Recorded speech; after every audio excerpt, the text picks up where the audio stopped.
भौतिकी में प्रथम श्रेणी में डिग्री हासिल करने के बाद इन्होंने कैम्ब्रिज विश्वविद्यालय में अपनी आगे की पढ़ाई की। साल 1962 में कैम्ब्रिज विश्वविद्यालय में department of applied mathematics and theoretical physical में इन्होंने ब्रह्मांड विज्ञान पर अनुसंधान किया। स्टीफन हॉकिंग आम लोगों के जैसे ही अपना जीवन जी रहे थे, लेकिन साल 1963 में इनकी सेहत खराब होने लगी। 21 वर्ष स्टीफन की बिगड़ती हालत देख उनके माता पिता उन्हें अस्पताल ले गए, जहां पर उनकी जांच की गई और जांच में पाया गया कि स्टीफन को एमियोट्रोफिकल लेटर स्क्लेरोसिस नामक ऐसी बीमारी है। इस बीमारी के कारण शरीर के कुछ भाग धीरे धीरे काम करना बंद कर देते हैं और इस बीमारी का कोई इलाज नहीं है। जिस वक्त स्टीफन को इस बीमारी का पता चला था, उस वक्त वो कैम्ब्रिज विश्वविद्यालय में अपनी पढ़ाई कर रहे थे, लेकिन उन्होंने इस बीमारी को अपने सपनों के बीच नहीं आने दिया। बीमार होने के बावजूद भी उन्होंने अपनी पढ़ाई को पूरा किया और 1965 में उन्होंने अपनी पीएचडी की डिग्री हासिल की। पीएचडी में इनके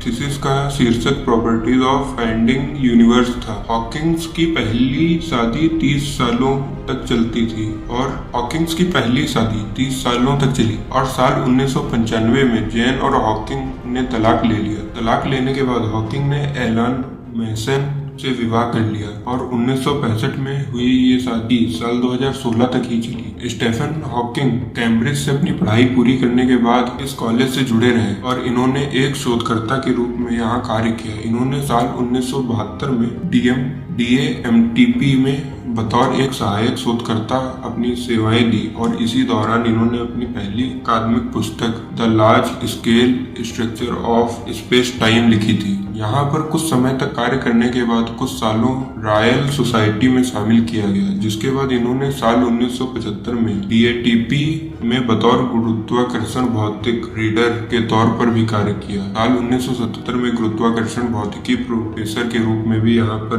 सेवाएं दी। वहीं इनके कार्य को देखते हुए साल 1969 में इन्हें कैम्ब्रिज में गणित के लुकासियन प्रोफेसर पद पर नियुक्त किया गया, जो कि दुनिया में सबसे प्रसिद्ध एकेडमिक पद है और इस पद पर इन्होंने साल 2006 तक काम किया। अंतिम समय स्टीफन हॉकिंग का जीवन में लगभग 53 साल व्हील चेयर पर बिताए। वहीं 14 मार्च